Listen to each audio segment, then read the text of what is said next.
What if one step could take forever? Tonight, we're going to explore why crossing just one light year represents the most impossible journey humanity has ever conceived. You've probably heard the term light year thousands of times in documentaries and science fiction, but here's what most people don't realize. This single unit of cosmic distance contains barriers so fundamental that they challenge the very laws of physics themselves. By the end of this journey, you're going to understand exactly why the space between stars isn't just big. It's a gulf that transforms our most advanced rockets into crawling insects. Before we dive in, if you find this kind of cosmic exploration fascinating, a quick like or subscribe really helps the channel grow. It's a small thing for you, but it makes a real difference for me. Get comfortable. This is going to be mind-bending. Imagine stepping out of your house for a casual morning jog. 5 kilometers ahead of you. It's a reasonable distance, isn't it? Something you could walk in about 30 minutes at a comfortable pace. Maybe you've done this exact route before. The familiar streets of your neighborhood, past the coffee shop on the corner, around the park where kids play on weekends. Now hold that distance in your mind for a moment. What if I told you to multiply that simple 5-kilometer jog by 2 trillion? Your brain probably just hit a wall trying to process that number, and that's exactly the problem we're about to explore. Even if you could run without stopping for your entire life, even if you could run for 100 lifetimes, you wouldn't even come close to completing a single light year of distance. But let's start with something we can actually grasp. Light itself travels at 299,792,458 meters per second. That's a velocity so absurd that in the time it takes you to blink your eyes once, light could circle the entire Earth 7.5 times. Think about that for a second. While you're sitting here, listening to these words, light is racing around our planet faster than your mind can even conceive. To truly understand what a light year means, imagine that same light, that impossibly fast traveler, running a marathon that lasts exactly 365 days, no breaks, no stopping. Just pure speed, sustained for an entire year. The distance covered in that cosmic marathon, 9.46 trillion kilometers. Your brain isn't designed to handle numbers like that. Neither is mine. So let me give you something you can actually picture. If each kilometer of that distance were represented by a single grain of rice, you'd be looking at a mountain of rice taller than Mount Everest, not just taller. We're talking about a rice mountain that reaches more than 30 kilometers into the sky. That's higher than commercial jets fly. That's higher than the ozone layer. And here's what will really twist your perception of distance. The closest star to us, beyond our own sun, is called Proxima Centauri. It sits 422 light-years away from Earth. Remember that morning jog we talked about? Compared to the distance to Proxima Centauri, your 5-kilometer run would be absolutely, utterly microscopic, invisible, meaningless. In 1838, a German astronomer named Friedrich Wilhelm Bessel accomplished something extraordinary. Using a heliometer with a lens just 160 millimeters wide, smaller than a dinner plate, he measured the distance to a star called 61 Cygni. What he discovered was mind-bending. This single star lay 660,000 astronomical units away from Earth. That means the light from this star had been traveling for over 10 years just to reach his tiny telescope. Bessel had just created the measurement that would define how we understand the universe, the light year. Not because it was convenient, but because it was the only way to make sense of distances so vast they broke every earthly comparison. When you look up at Proxima Centauri tonight, if you can spot it, which you probably can't without a telescope, you're not seeing the star as it exists right now. You're seeing light that left that star 4.22 years ago. You're literally looking through a window into the cosmic past. Let me put this in terms of human technology. If you could board a commercial jet right now, flying at its cruising speed of 850 kilometers per hour, and if that jet could somehow survive in the vacuum of space, you would need more than 5 million years to reach our nearest stellar neighbor. 5 million years. That's longer than humans have existed as a species. The Voyager 1 spacecraft, our fastest human-made object currently speeding away from Earth, travels at 61,200 kilometers per hour. It's been flying for nearly half a century, and it would still need more than 73,000 years to reach Proxima Centauri. 73,000 years. When Voyager 1 was launched, the pyramids of Egypt were already ancient. If it could somehow reach Proxima Centauri, it would arrive at a time so far in the future that human civilization as we know it might not even exist anymore. Here's a way to visualize the scale we're dealing with. Imagine the sun as a basketball sitting in the center of Rio de Janeiro. At that scale, Proxima Centauri would be another basketball located in Buenos Aires. That's over 2,000 kilometers away. And these are the two closest stars to each other in this region of the galaxy. Even traveling at the speed of light itself, the absolute speed limit of the universe, the fastest anything can possibly move. We still need years to cross distances we consider nearby in cosmic terms. The light from our sun takes 8 minutes and 20 seconds to reach Earth. That journey covers 1 astronomical unit, 150 million kilometers. It's the baseline distance we use to measure our solar system. That same light, continuing its journey past Earth, would take 43 minutes to reach Jupiter. Jupiter sits 778 million kilometers from the Sun, still well within what we call our solar neighborhood. The heliopause, the boundary where our Sun's influence finally gives way to interstellar space, extends about 18.4 billion kilometers outward. The Voyager 1 spacecraft crossed this boundary in 2012, officially entering the space between stars. But even that achievement, remarkable as it is, barely scratches the surface of interstellar distances. The Oort cloud, which many scientists consider the true outer boundary of our solar system, extends nearly 2 light years from the Sun. That's almost halfway to Proxima Centauri. To understand how recently we've even begun to grasp these distances, imagine compressing the entire 4.5 billion year history of Earth into a single calendar year. In this compressed timeline, modern humans would appear only in the final 4 minutes before midnight on December 31st. Our entire recorded history, everything from the first written languages to the pyramids to Shakespeare to the space age, would unfold in the last few seconds before the year ends. Our era of space exploration, the time when we've actually sent objects beyond Earth's gravitational influence, represents roughly the last 3 seconds of that cosmic year, 3 seconds out of 365 days.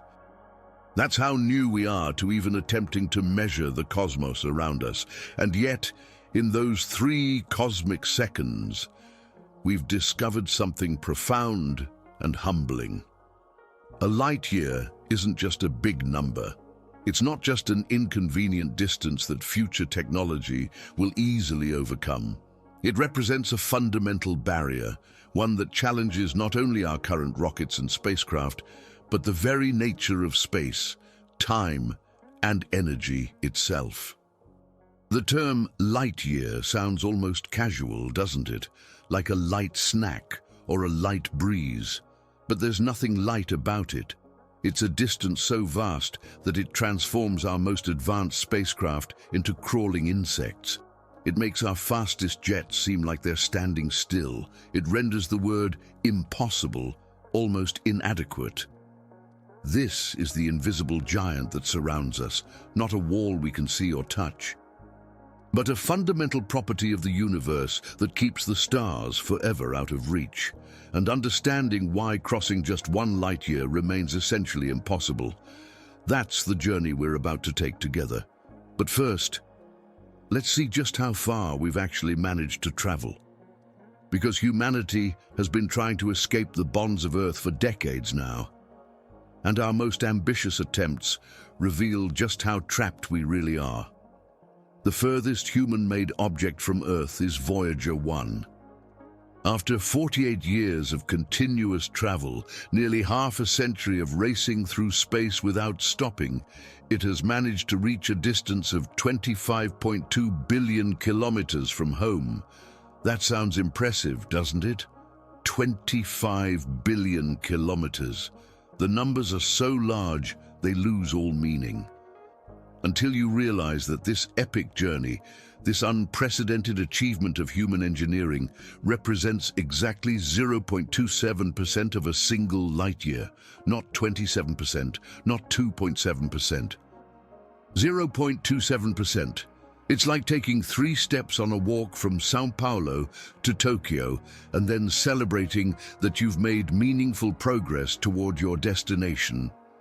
Let me put Voyager 1's achievement in perspective by comparing it to something we're actually proud of: the Apollo missions to the Moon. Those missions covered 400 kilometers in approximately 3 days. In the 1960s, that seemed like an incredible feat of speed and engineering. We were flying to another world in less time than it takes for a long weekend. But if the distance to the Moon were shrunk down to 1 meter, just 1 meter, the length of a large step, then 1 light year would stretch for 24,600 kilometers. That's nearly the entire circumference of Earth. So our greatest achievement in space travel, reaching the Moon, would be equivalent to taking a single step toward a destination that requires you to walk around the entire planet. The fastest any human-made object has ever traveled was the Parker Solar Probe during its closest approach to the Sun in 2021.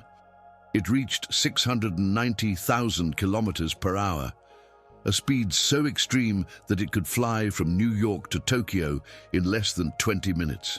This represents the absolute pinnacle of human velocity achievement.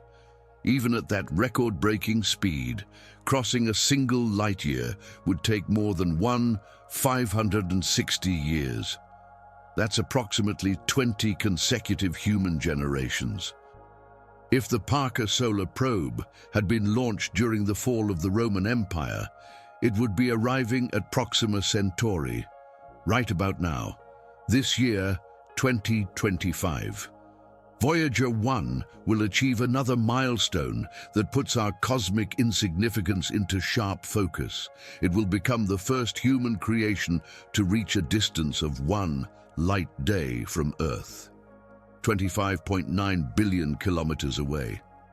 It took nearly half a century to travel the distance that light covers in 24 hours. To appreciate how far 1 light day actually is, consider that Mars at its closest approach is only 55 million kilometers away. Voyager 1's current distance makes a trip to Mars look like walking to the corner store. The red planet that captures our imagination as a destination for human colonization. It's practically in our backyard compared to where our fastest spacecraft is today. When Voyager 1 crossed the heliopause in 2012, the boundary where our sun's influence finally gives way to interstellar space, it was like a swimmer leaving the controlled environment of an Olympic pool and diving into the Pacific Ocean. Behind it lay everything humanity had ever known: Earth, the Moon, the planets, the asteroids, the familiar realm of solar wind and magnetic fields. Ahead lay the utterly unknown expanse of interstellar space. That crossing happened at a distance of approximately 4 billion kilometers from the Sun. And yet, even that achievement, leaving our solar system entirely, represents just the tiniest fraction of the distance to the nearest star. The fundamental speed limit for escaping Earth's gravitational pull is 270 kilometers per hour, the escape velocity. This is the minimum speed needed to break free from our planet's grip forever. But even if you could maintain that velocity indefinitely, even if you never slowed down due to gravity or friction, it would still take 267,000 years to cross a single light year. That's longer than modern humans have existed as a species. The Voyager spacecraft carry nuclear batteries that will continue providing power until approximately 2030. When they finally fall silent, they'll be about 20 billion kilometers from Earth, still communicating with us across a gap so vast that radio signals, traveling at the speed of light, take more than 23 hours to make the journey. Imagine if there were a highway connecting Earth to Proxima Centauri, and you could drive there at a steady 100 kilometers per hour without ever stopping for fuel, food, or rest. The journey would take 1.08 billion years. That's more time than complex life has existed on Earth. When you started driving, the most sophisticated organisms on our planet would have been simple bacteria. You'd arrive to find a completely different Earth, if Earth still existed at all. The Hubble Space Telescope orbits our planet at 27,300 kilometers per hour, fast enough to cross the United States in 10 minutes. Even at that tremendous velocity, Hubble would need 39,000 years to reach the nearest star, the International Space Station. That marvel of human engineering where astronauts live and work above our heads, completes an orbit every 93 minutes at 27,600 kilometers per hour. On interstellar scales, the ISS might as well be standing perfectly still, our most distant active probe, New Horizons. The spacecraft that gave us those stunning close-up images of Pluto was 6.6 billion kilometers from Earth in December 2018. That's an incredible achievement of human exploration, and yet it represents barely a scratch on the surface of interstellar space.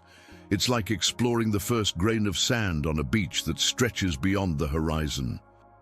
Communication with Voyager 1 requires massive 70-meter radio dishes to capture signals that are barely stronger than a cell phone. About 20 watts of power spread across 25 billion kilometers of space. The fact that we can still hear its whisper across such distances is a testament to human ingenuity, and also a reminder of how desperately weak our technological reach becomes across cosmic scales. Even our most advanced propulsion systems seem pathetic when measured against interstellar distances. The Dawn mission used revolutionary ion propulsion, a technology that seemed like science fiction just decades ago. Ion drives can accelerate continuously for years, gradually building up impressive speeds. Dawn's ion engine was considered a breakthrough in efficiency and endurance. It could reach speeds of 39,600 kilometers per hour. At that velocity, it would still take 73 years to reach Proxima Centauri. Here's another way to think about the scale we're dealing with. If each second of a human lifetime represented 1 kilometer of distance, then an entire 80-year life would cover 2.5 billion kilometers. That sounds enormous until you realize it represents only 1/4 of a single light year. You could live 4 complete lifetimes, with each second representing a kilometer traveled, and still fall short of crossing the distance to our nearest stellar neighbor. The truth is humbling and inescapable. Our exploration of space so far resembles an ant that has managed to crawl from one side of a grain of sand to the other, while an infinite beach stretches out in all directions beyond any possibility of exploration. Every probe we've launched, every record we've set, every boundary we've crossed, all of it together represents the tiniest possible movement away from our home. We are, in cosmic terms, completely and utterly trapped in our solar system. The distances to other stars aren't just large. They represent barriers so fundamental that they challenge our basic understanding of travel, time, and human possibility itself. And this is just the beginning of why crossing 1 light-year isn't merely difficult. It's a challenge that strikes at the very heart of physical reality. The moment you try to build a spacecraft capable of interstellar travel, the universe itself becomes your enemy. Not in some poetic sense, but in the most literal, mathematical way imaginable. The laws of physics, the same elegant equations that govern everything from falling apples to orbiting planets, transform into insurmountable barriers the instant you attempt to cross the gulf between stars. Albert Einstein revealed the cruelest truth about high-speed travel in 1905. As any object approaches the speed of light, something extraordinary and terrible happens. Its mass begins to increase exponentially. It's like trying to push a stone up a hill, only to discover that with each step, the stone becomes heavier and heavier and heavier until you're attempting to move something with the mass of a planet. To understand just how fundamental this barrier is, consider a flea. A tiny, insignificant flea weighing less than a milligram.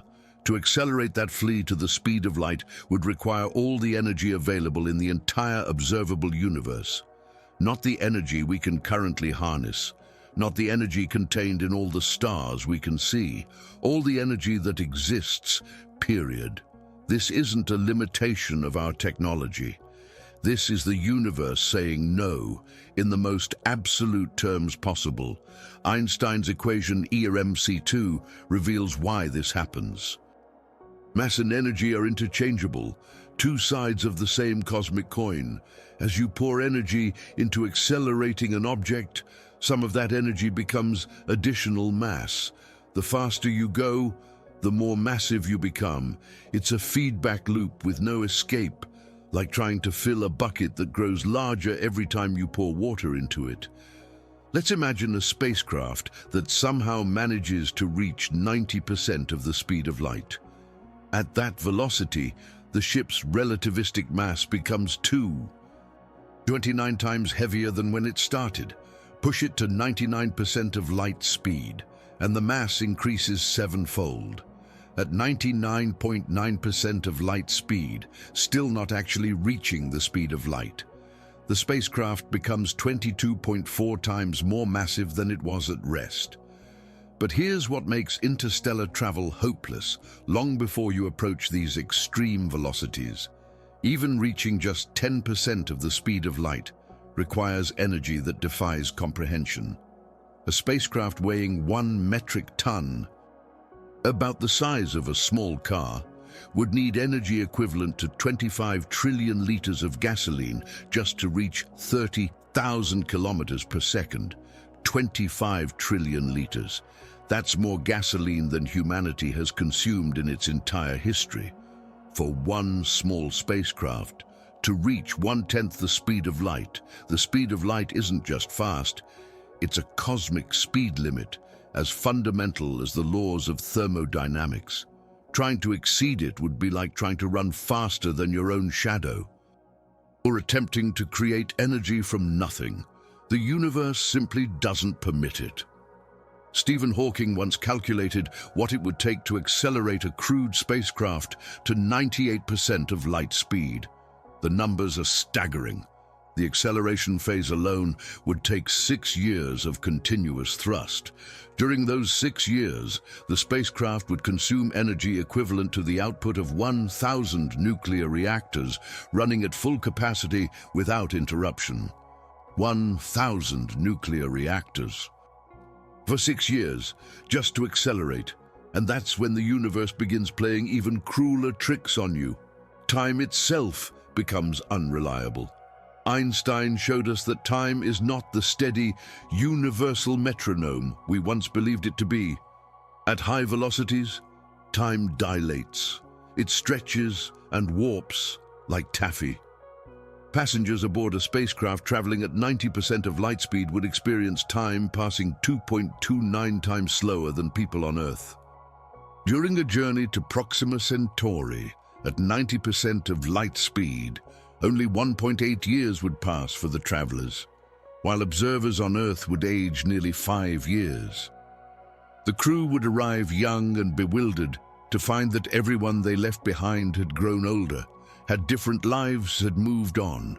The universe enforces a terrible choice: travel to the stars, but sacrifice your connection to home forever.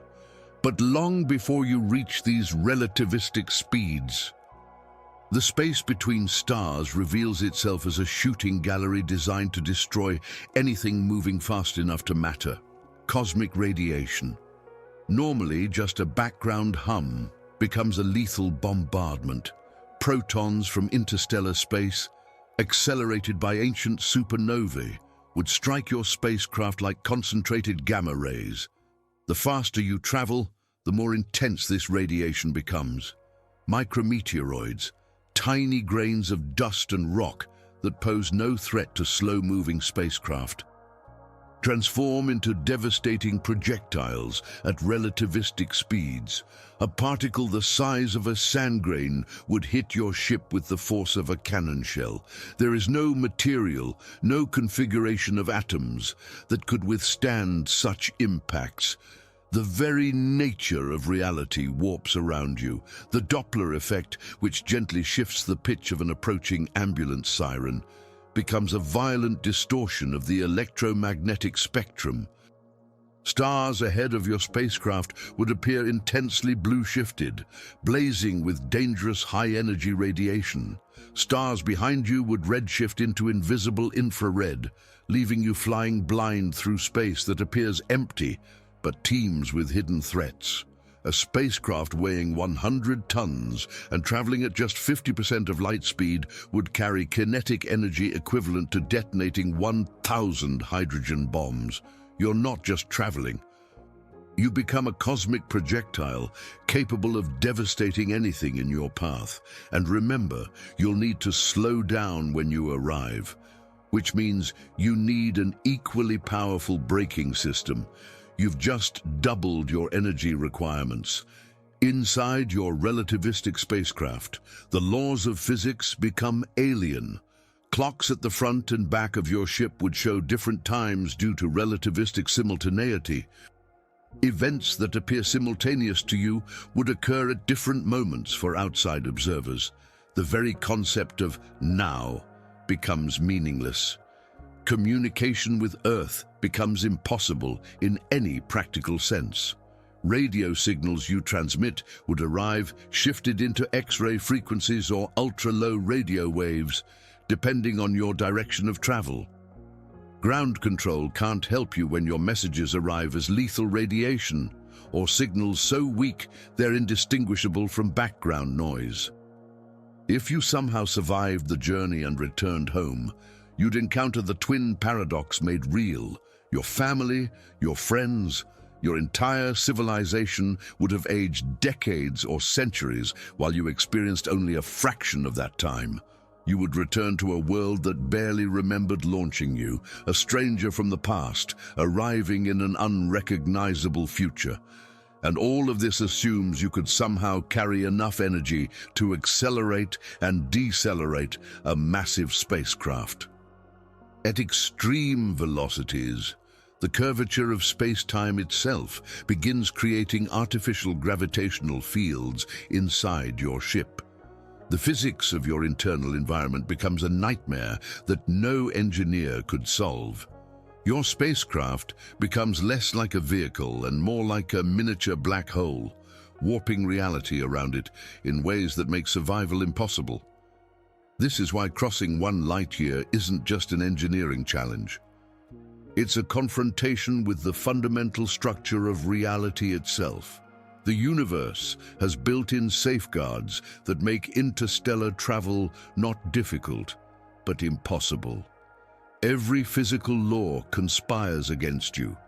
Every equation becomes an enemy. The distances between stars aren't just vast, They're protected by barriers that grow stronger the harder you try to overcome them. And yet, humanity refuses to accept defeat. We've spent decades developing technologies that push against these cosmic barriers, dreaming of engines and propulsion systems that might somehow carry us across the impossible gulf between worlds. Some of these ideas are brilliant, some are revolutionary, some actually work. None of them change the fundamental problem. Ion propulsion represents the most efficient technology we've ever developed for moving through space. Instead of burning chemical fuel in explosive bursts, ion engines accelerate xenon gas through electric fields generating millions of volts. The result? Individual atoms are hurled out the back of the spacecraft at 140,000 kilometers per hour, faster than anything chemical rockets can achieve. The Deep Space One mission proved this technology in 1998, running its ion engine continuously for 678 days, nearly 2 years of constant acceleration, while consuming only 81.5 kilograms of xenon fuel. Compare that to chemical rockets that burn through thousands of kilograms of fuel in minutes, and you begin to see why ion propulsion seems almost magical. But here's the catch. Ion engines produce thrust equivalent to the weight of a single sheet of paper. You could hold an operating ion engine in your hand and barely feel its push. It's like the difference between a gentle, steady drizzle and a fire hose. The drizzle might eventually fill a swimming pool if you wait long enough. But when you need to move mountains of spacecraft across light years, you need something with more kick. The Dawn spacecraft used ion propulsion to visit 2 asteroids, Vesta and Ceres, changing its total velocity by 11,500 kilometers per hour using just 425 kilograms of xenon. That's extraordinary efficiency. But even with this revolutionary technology, crossing 1 light year would still require thousands of years of continuous operation. Next-generation Hall thrusters promise even better performance. 200 kilowatts of power in compact engines that could operate at current densities 10 times higher than previous versions. These represent the absolute cutting edge of ion propulsion technology, and they still fall catastrophically short of interstellar requirements. The most ambitious project currently being developed is Breakthrough Starshot. A plan so audacious it sounds like science fiction.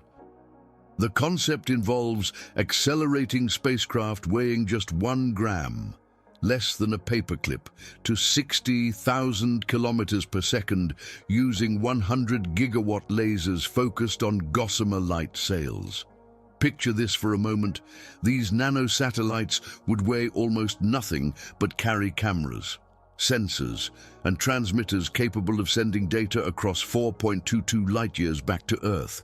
Their light sails would be only a few hundred atoms thick, thinner than plastic wrap, but engineered to capture momentum from billions of photons streaming from arrays of ground-based lasers.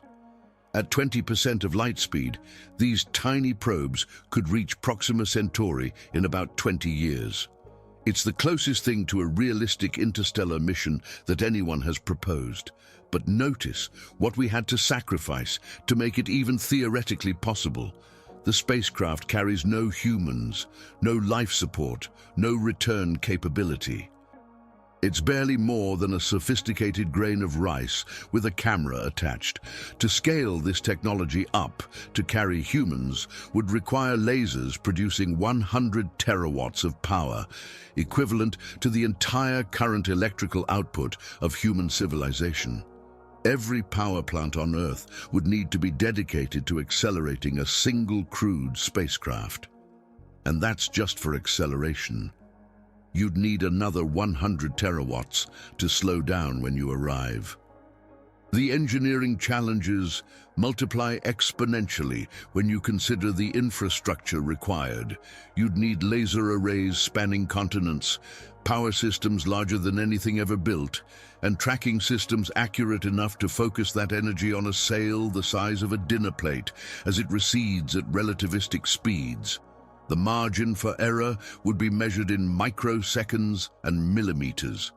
Fusion rockets offer another tantalizing possibility: nuclear fusion. The same process that powers the sun could theoretically provide specific impulses of 10,000 seconds and velocities up to 12% of light speed. The concept is elegant. Fuse hydrogen into helium inside your rocket engine, directing the resulting plasma out the back for tremendous thrust. There's just one problem. We still don't have working fusion reactors after decades of research and billions of dollars in investment. Fusion remains perpetually 20 years away, as it has been for the past 60 years. Even if we solve fusion power tomorrow, building fusion rockets capable of interstellar missions would require engineering breakthroughs that dwarf anything we've ever attempted. The temperatures inside a fusion rocket would reach hundreds of millions of degrees, hot enough to vaporize any known material instantly. Containing that inferno while channeling its energy into directed thrust represents an engineering challenge that makes landing on the moon look like child's play. In 2019, NASA proposed something called the helical engine, a theoretical propulsion system that would use internal particle accelerators to create thrust through relativistic mass changes. It's based on real physics, exploiting the fact that mass increases with velocity in Einstein's equations. The concept involves accelerating particles in a helical path, creating net momentum transfer without violating conservation laws. Like so many advanced propulsion concepts, it looks promising on paper but dissolves under the weight of practical reality. The energy requirements would be enormous. The particle accelerators would need to be larger than anything we've built, and the thrust produced would be minuscule compared to the system's complexity and power consumption. Antimatter propulsion represents the theoretical holy grail of spacecraft engines. When matter and antimatter annihilate each other, they convert mass to energy with 100% efficiency, the absolute maximum allowed by physics. Nothing could be more efficient. A few kilograms of antimatter fuel could power an interstellar spacecraft with performance that chemical rockets can't even approach. The cost of producing 1 gram of antimatter with current technology, $62.5 trillion. That's about the gross domestic product of Earth for an entire year to make enough fuel for a small firecracker. Antimatter isn't just expensive, it's economically impossible on any scale that matters. Even if cost weren't an issue, storing antimatter presents nightmarish technical challenges. It must be contained in magnetic fields that never fail, because any contact with normal matter results in complete annihilation. A power failure, a computer glitch, a micrometeorite impact, any one of countless possible failures would instantly destroy your spacecraft and everyone aboard. The Bussard ramjet concept proposed collecting hydrogen from interstellar space as fuel during flight.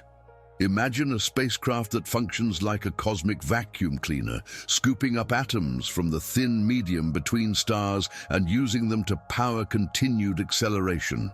No fuel storage required. Just feed off the universe itself as you travel. It's an elegant idea that falls apart when you examine the engineering details.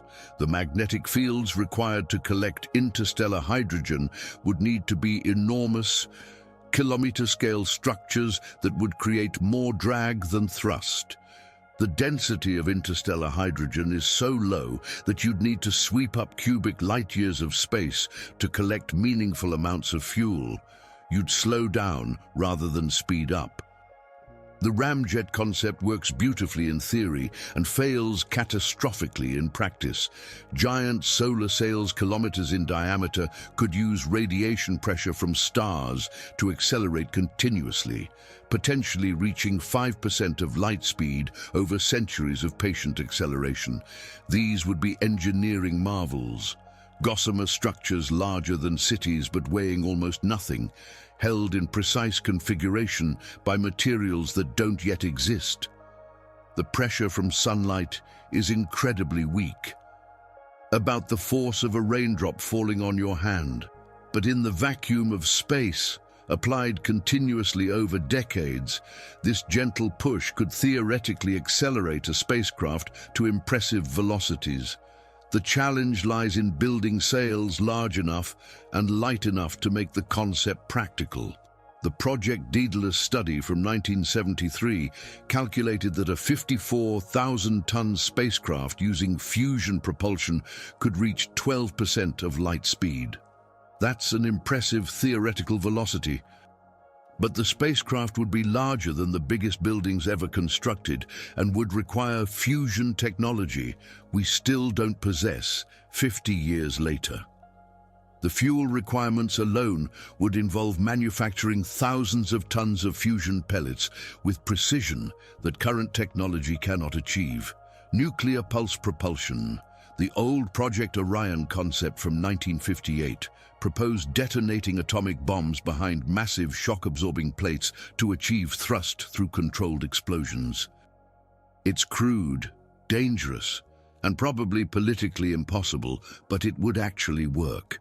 Engineers calculated that nuclear pulse rockets could reach significant fractions of light speed by riding the shock waves of hundreds of nuclear detonations.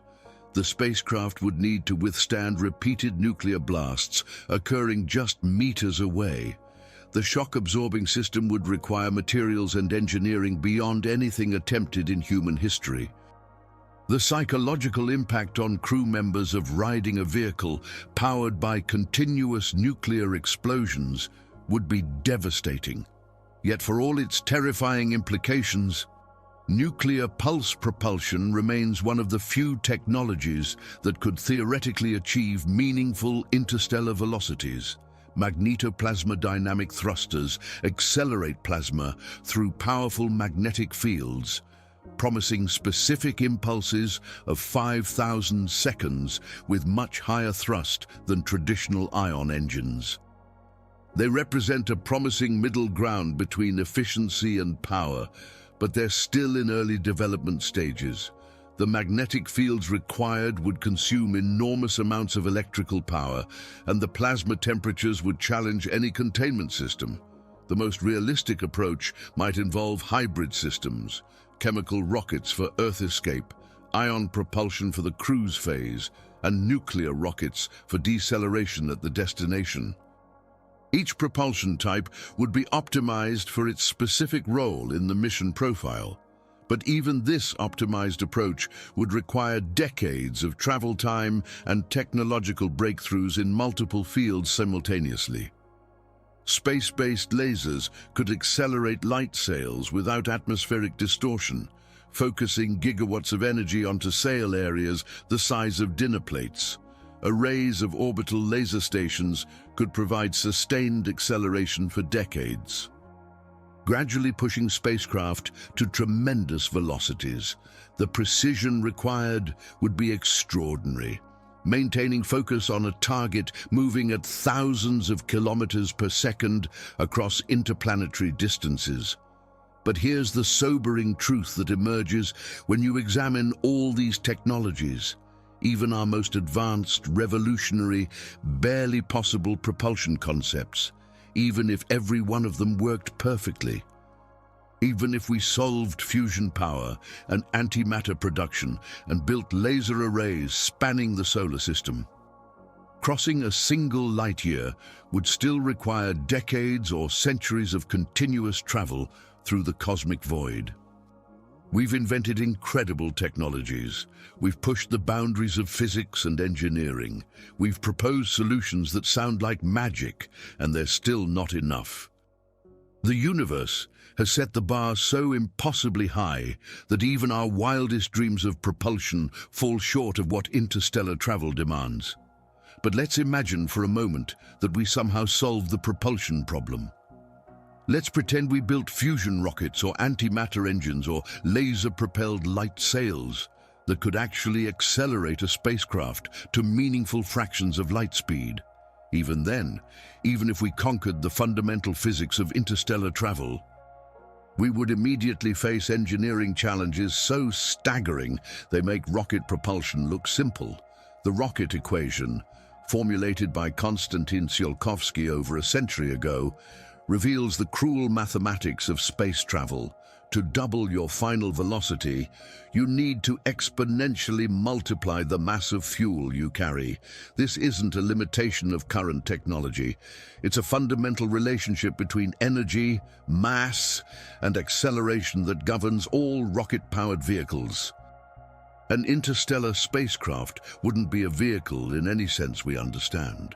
It would need to be a completely self-contained flying city, carrying everything necessary to sustain human civilization for centuries of travel through absolute emptiness. Think about what that means, Inda. Every tool, every spare part, every molecule of air and water, every calorie of food needed for potentially 40 generations of human beings. The life support systems alone would represent an engineering challenge unprecedented in human history. For a journey lasting 1,000 years, these systems would need to recycle air, water, and nutrients with 99.99% efficiency, a level of perfection that current technology cannot even approach. Our most advanced closed-loop life support systems lose significant amounts of water and air over periods of just months. Scale that up to centuries, and your crew would suffocate or dehydrate long before reaching their destination. Consider the International Space Station, humanity's most sophisticated closed environment habitat. It requires constant resupply missions from Earth, carrying fresh air, water, food, and replacement parts. Remove that umbilical cord to Earth, and the ISS would become uninhabitable within months. Now imagine maintaining that level of environmental control for 1,000 years, with no possibility of resupply, no technical support from Earth, and no way to return home if something goes wrong. The space between stars is not empty. It's filled with high-energy particles that would bombard your spacecraft continuously for decades or centuries. Cosmic radiation would gradually destroy electronics, weaken structural materials, and damage the DNA of every living thing aboard. The shielding required to protect against this radiation would need to be meters thick, adding enormous mass to your already impossible engineering challenge. Micrometeoroids present another inescapable threat. During a journey lasting millennia, impacts from tiny space debris would inevitably puncture any hull, no matter how carefully designed. Your spacecraft would need self-repair systems more sophisticated than anything we've conceived. Materials that could automatically seal breaches, robots that could replace damaged components, and backup systems for the backup systems' backup systems.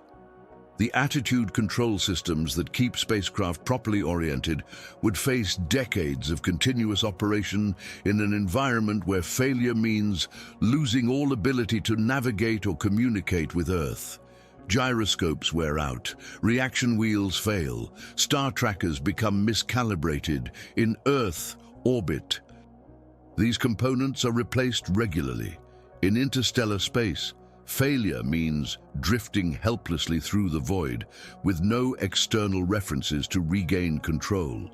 Nuclear reactors powering your spacecraft would gradually destroy themselves through neutron radiation, creating radioactive contamination that would spread throughout the ship's structure over centuries. The reactor cores would become increasingly unstable. The containment systems would degrade. And eventually your power source would become more dangerous to the crew than helpful for the mission. Your navigation computers would need to function perfectly for longer than human civilization has existed. Think about that. You're asking electronic systems to operate reliably for periods longer than the time span from ancient Mesopotamia to the present day.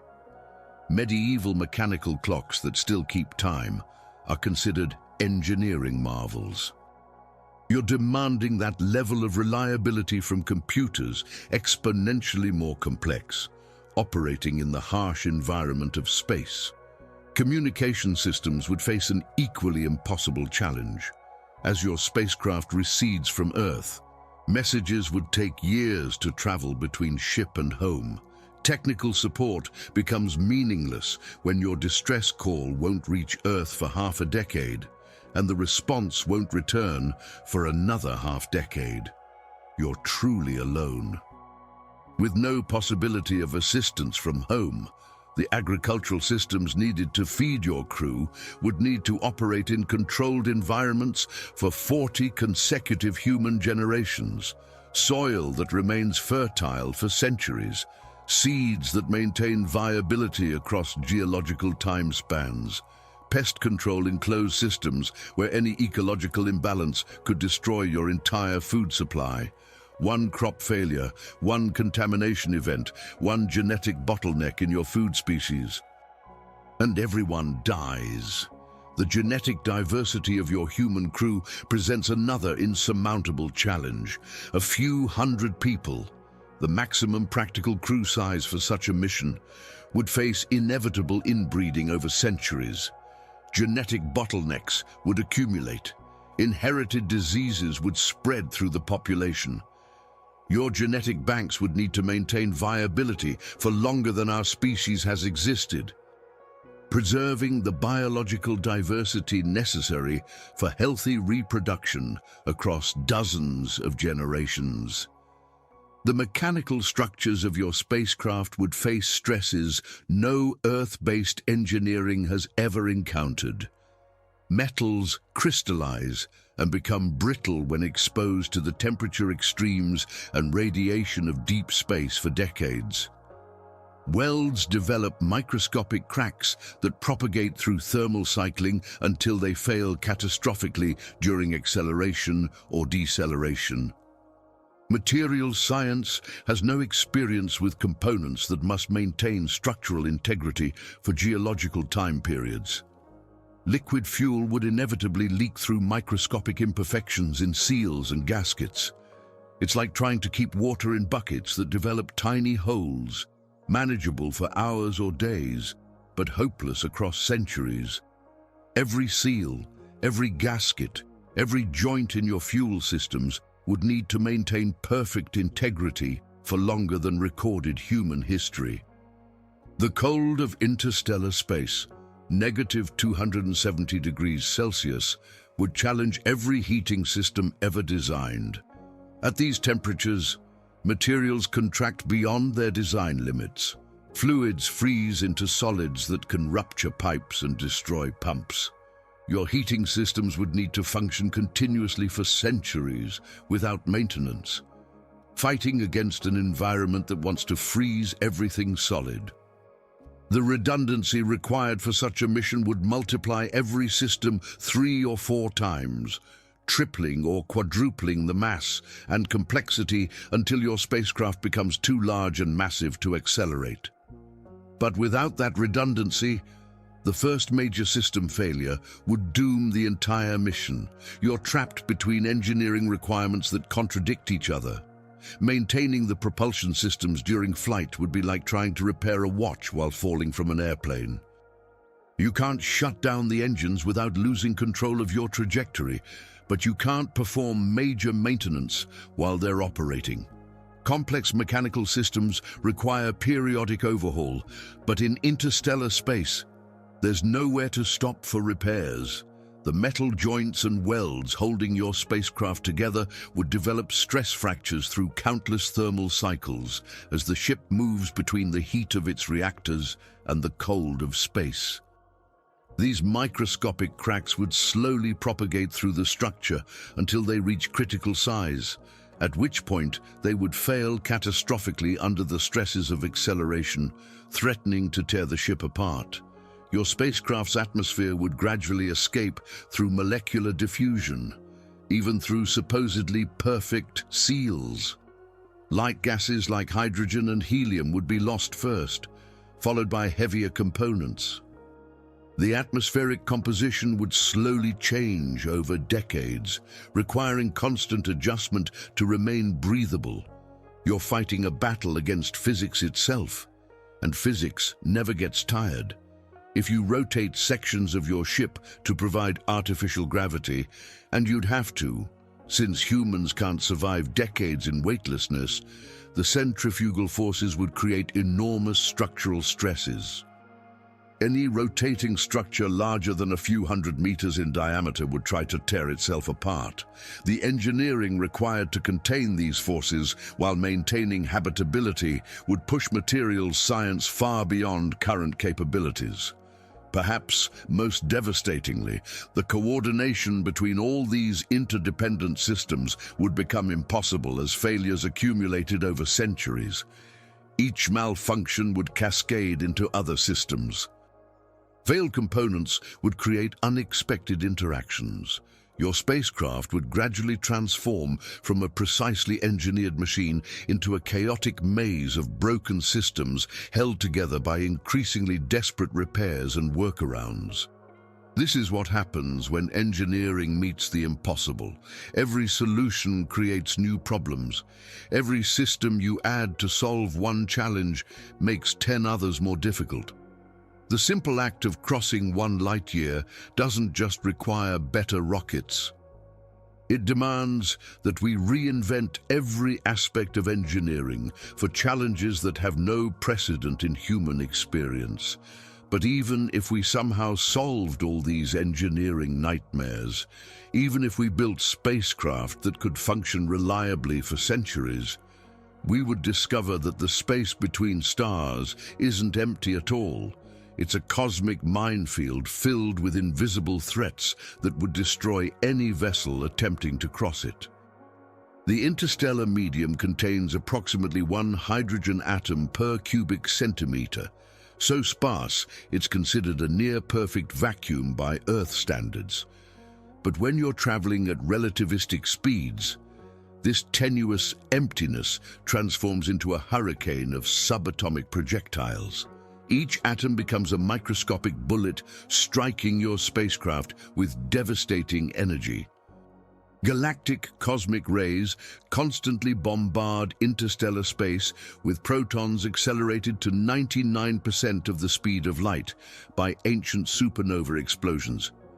These aren't gentle particles. They carry energy equivalent to a tennis ball traveling at 150 kilometers per hour, but compressed into the volume of a single proton. That's devastating power concentrated into an infinitesimally small point, capable of destroying electronic circuits and biological tissue with surgical precision. A single cosmic ray impact can flip bits in computer memory, corrupt navigation data, or trigger cascade failures in delicate systems. During a decades-long interstellar journey, your spacecraft would be struck by billions of these high-energy particles. It's like trying to operate a computer during a constant bombardment of electromagnetic pulses. Our solar system exists within the heliosphere, a protective bubble created by our sun's magnetic field and solar wind. This invisible shield deflects most galactic cosmic rays, creating a relatively safe harbor around the planets. But once you leave the heliosphere, as Voyager 1 did in 2012, you emerge into the full fury of interstellar space like a submarine surfacing into a radioactive hailstorm.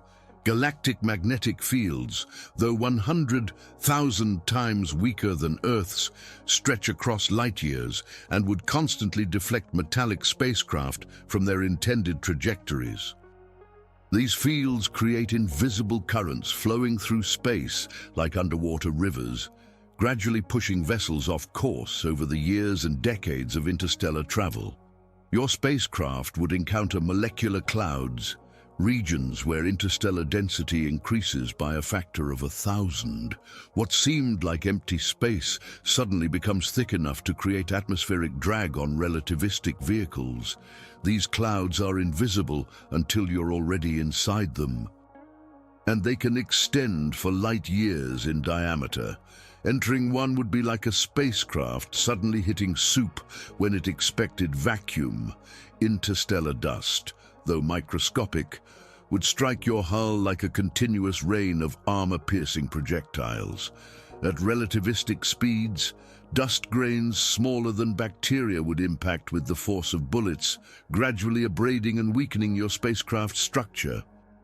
The cumulative damage from trillions of these tiny impacts would eventually compromise hull integrity, creating weak points that could fail catastrophically under stress.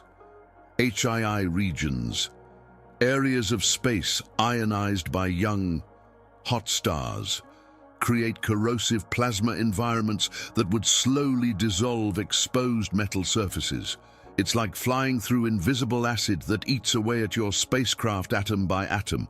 These regions can stretch for hundreds of light years, forcing you to choose between dangerous detours or accepting gradual destruction of your vehicle. Stellar winds from distant stars create rivers of charged particles flowing through interstellar space at thousands of kilometers per second. These cosmic currents are invisible and unpredictable, capable of pushing spacecraft far off course or subjecting them to intense radiation exposure. It's like trying to navigate ocean currents you can't see, flowing in directions you can't predict, with forces strong enough to alter your trajectory permanently. The density of the interstellar medium varies unpredictably, creating changes in drag and heating that no navigation system could anticipate. Your spacecraft might cruise through relatively empty space for decades, then suddenly encounter regions dense enough to slow you down or heat your hull to dangerous temperatures. It's like sailing through waters where the ocean might suddenly become as thick as molasses without warning. Gamma ray bursts, the most energetic explosions in the universe, can irradiate interstellar space with lethal radiation across distances of thousands of light years. These bursts occur without warning when massive stars collapse or neutron stars collide, sending focused beams of energy that could fry electronic systems or kill crew members instantly.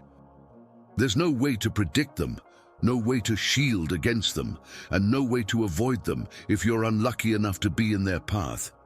Brown dwarfs, failed stars that wander freely through space, create magnetic islands that would deflect spacecraft like invisible icebergs, changing your course without warning. These objects are nearly impossible to detect until you're close enough to feel their gravitational influence, at which point course corrections become extremely difficult. Shockwaves from ancient supernovae continue propagating through interstellar space decades after the original explosions, creating walls of compressed plasma moving at tremendous velocities. These invisible barriers can extend across light years, and there's no way to detect them until you hit them. Your spacecraft would suddenly encounter plasma conditions equivalent to the surface of a star. Temperature gradients between hot and cold regions of interstellar space range from 10 Kelvin to 10,000 Kelvin, differences that would cause extreme thermal expansion and contraction in spacecraft materials. Your ship's structure would constantly expand and contract as it moves between these regions, creating metal fatigue that would eventually cause structural failure. Magnetic turbulence in the interstellar medium would induce electrical currents in your spacecraft's metallic hull, generating heat and electromagnetic interference that could disrupt navigation and communication systems. These currents would slowly cook your spacecraft from the inside, weakening structural materials and interfering with delicate electronics over the decades of your journey. Clouds of complex organic dust would adhere to your spacecraft's surfaces like cosmic soot, gradually coating sensors, solar panels, and communication antennas with material that's nearly impossible to remove. These clouds can span dozens of light years, and flying through them would be like driving through fog that permanently sticks to your windshield. Coronal mass ejections from distant stars create tsunami-like waves of plasma that travel through interstellar space at thousands of kilometers per second. These events can affect regions hundreds of light years in diameter, subjecting your spacecraft to radiation levels that would overwhelm any reasonable shielding. Unlike solar storms that affect Earth, these events provide no advance warning and no possibility of shelter. Dark matter filaments, invisible threads of matter that don't interact electromagnetically, would exert subtle but cumulative gravitational effects on your spacecraft over the years and light years of interstellar travel. These influences would slowly bend your trajectory in ways that navigation computers couldn't account for, gradually pulling you off course toward unknown destinations. Theoretically, regions of unstable quantum vacuum might create spontaneous energy fluctuations that could interfere with sensitive navigation and communication equipment.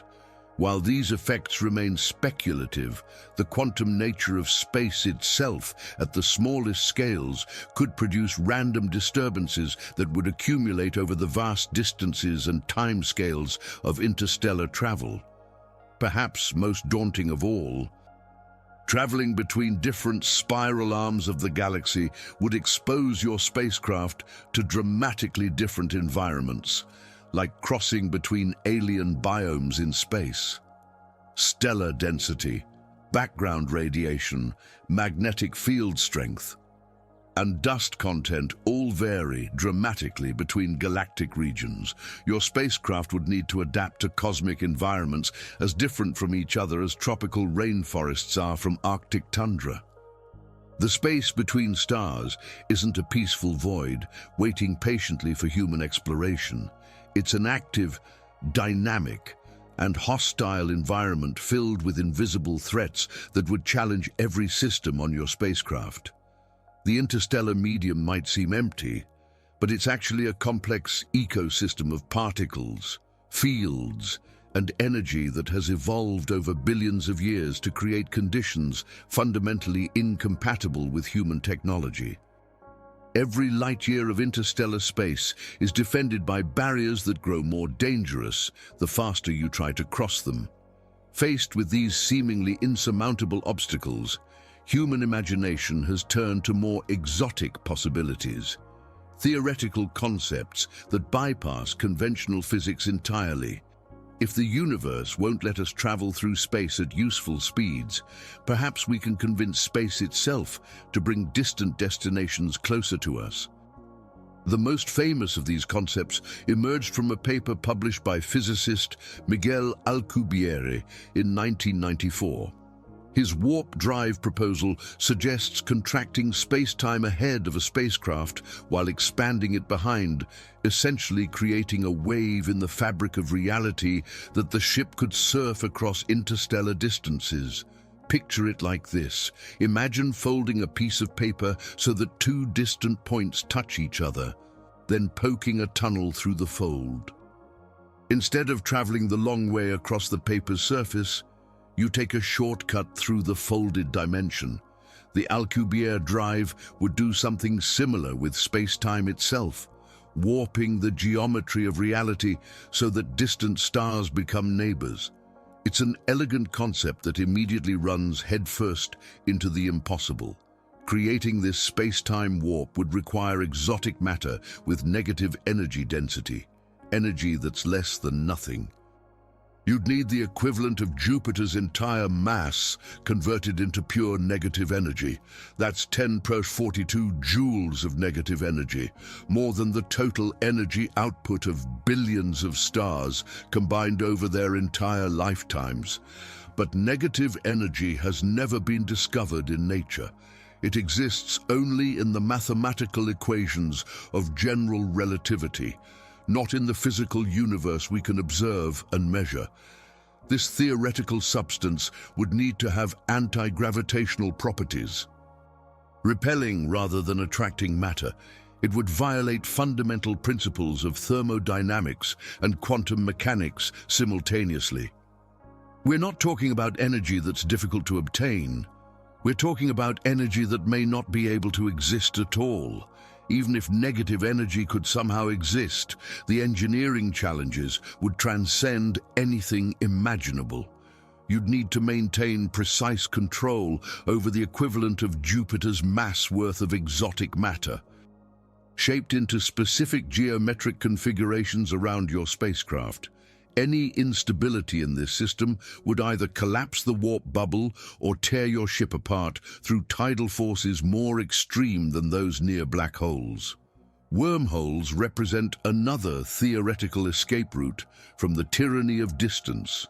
These hypothetical tunnels through space-time would connect distant regions of the universe like cosmic shortcuts, allowing instantaneous travel across any distance.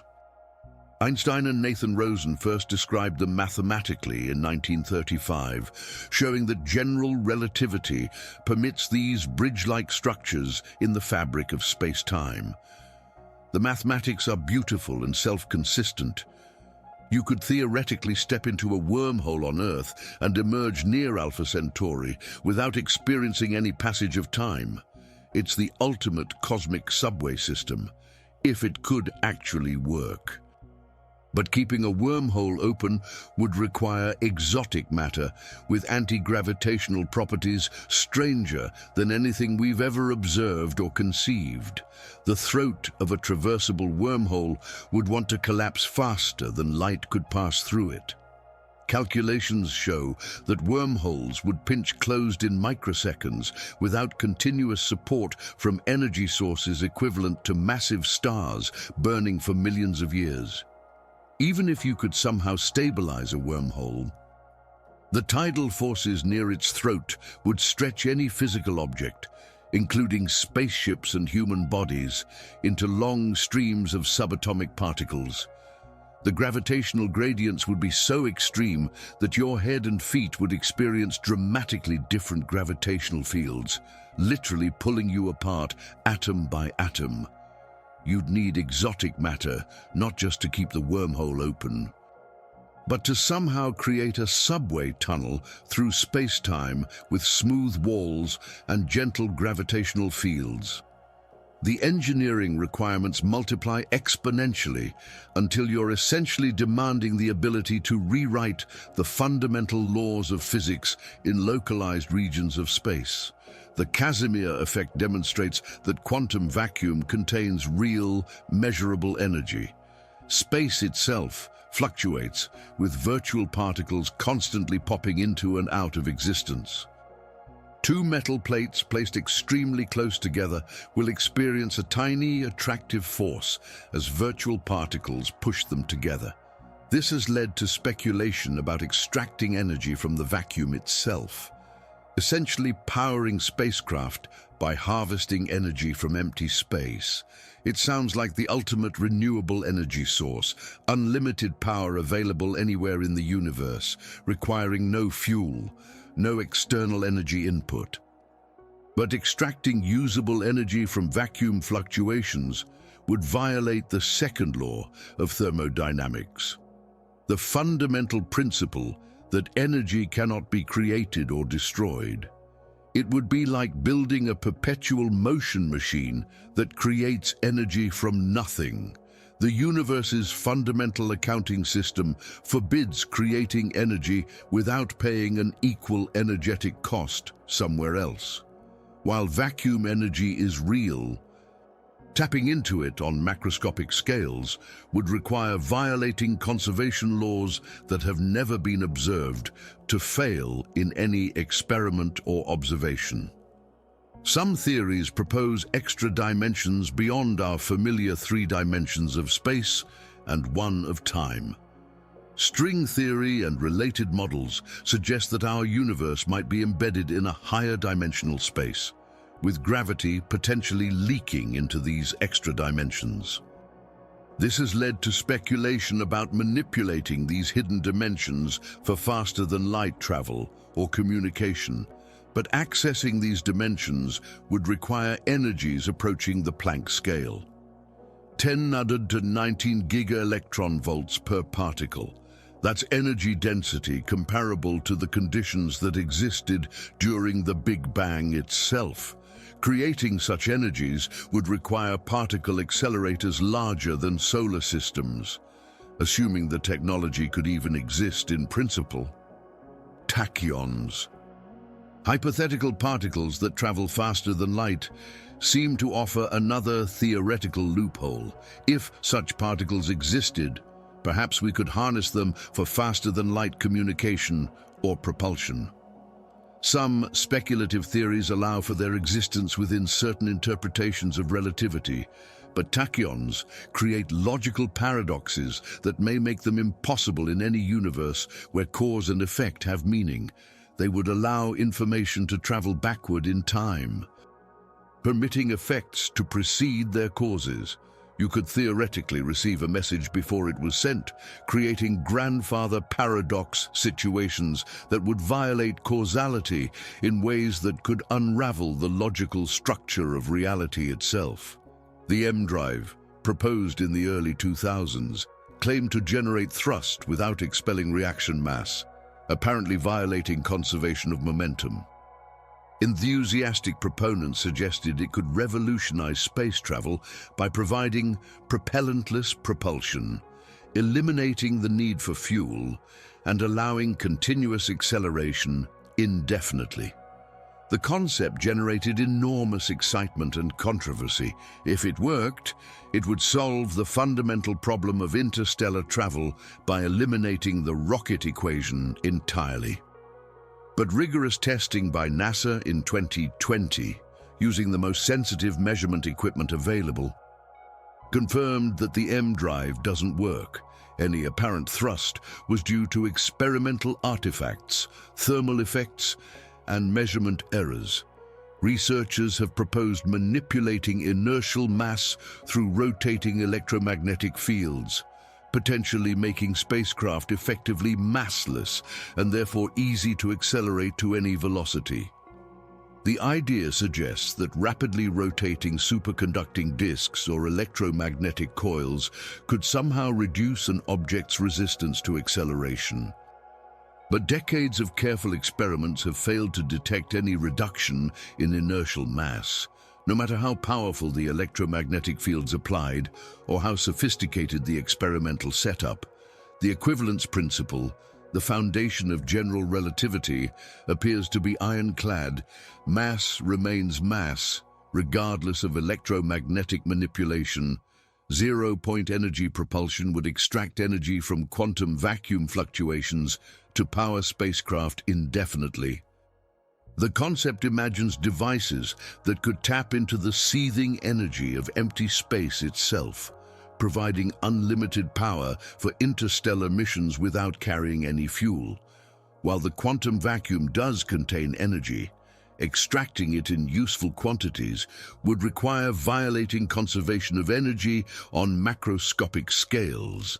The energy accounting of the universe doesn't permit free lunches, even at the quantum level. Every proposed mechanism for extracting vacuum energy either requires more energy input than it provides, or violates fundamental physical principles. Einstein-Rosen wormholes exist mathematically within general relativity, but they require exotic coordinate systems that may not correspond to anything physically realizable in our universe. The gap between mathematical possibility and physical reality remains unbridgeable with current understanding of physics. Time travel through closed time-like curves would theoretically allow circumventing distance by traveling to the past or future rather than across space. If you could somehow travel backward in time, then move through space, then return to the present, you might effectively achieve faster-than-light transportation. But such curves create grandfather paradox situations where effects could precede their own causes, potentially making the logical structure of reality inconsistent. The universe seems to have built-in protection mechanisms against paradoxes, suggesting that causality violations may be impossible rather than merely difficult. Proposals for warping space through superdense magnetic fields encounter the problem that magnetic fields intense enough to curve space-time would collapse into black holes before achieving useful space warping. The energy density required would be so extreme that it would create gravitational effects more dangerous than helpful. Creating artificial gravitational fields would require concentrating mass to densities approaching black holes, while somehow preventing the formation of event horizons. We'd need the gravitational effects without the singularity, a combination that may be fundamentally impossible given our understanding of general relativity. The Penrose process could theoretically extract rotational energy from spinning black holes, providing tremendous power for advanced civilizations. But accessing this energy would require operating spacecraft in the ergosphere of a black hole, regions where space-time itself is dragged around at near light speed. The engineering challenges and survival risks make this approach purely theoretical for any conceivable technology. Even antimatter propulsion, the most efficient energy conversion allowed by known physics, faces the problem that containing antimatter requires magnetic field systems that consume more energy than the antimatter reactions release. Perfect efficiency becomes impossible when your containment system costs more energy than your fuel provides. Some speculative theories suggest manipulating fundamental constants like the speed of light or Planck's constant in localized regions of space-time. But changing these constants would rewrite the laws of physics in unpredictable ways, potentially creating regions where chemistry, atomic structure, or even logic itself behaves differently. The sobering conclusion emerges clearly from examining all these exotic proposals. Even if every one of these speculative technologies worked perfectly, even if we could manipulate space-time, harness vacuum energy, and create exotic matter, the energy costs would remain astronomical and the risks to civilization would be incalculable and potentially irreversible. The dreams are beautiful, the mathematics are elegant, and the reality is unforgiving. Standing at the edge of these impossibilities, we're forced to confront a truth that cuts deeper than any engineering challenge or physical limitation. The barriers that prevent us from crossing a single light year aren't just obstacles to overcome. They're revelations about our place in a universe so vast it transforms our entire perspective on existence itself. If you could shrink the Milky Way galaxy down to the size of a quarter, just a small coin you could hold in your hand, the Andromeda galaxy, our nearest galactic neighbor, would be another quarter, sitting 60 meters away. That's the distance between cosmic neighbors, and between those quarters lies an emptiness so profound that it makes the space between stars seem crowded by comparison. Our galaxy contains between 200 and 400 billion stars. Think about that number for a moment. Even if you could travel at the speed of light, the absolute fastest anything can move in this universe, exploring our galaxy completely would require 100,000 years of continuous journey. 100,000 years. When you started that journey, human civilization would be in its infancy. When you finished, our species might not even exist anymore. The observable universe contains at least 2 trillion galaxies. 2 trillion.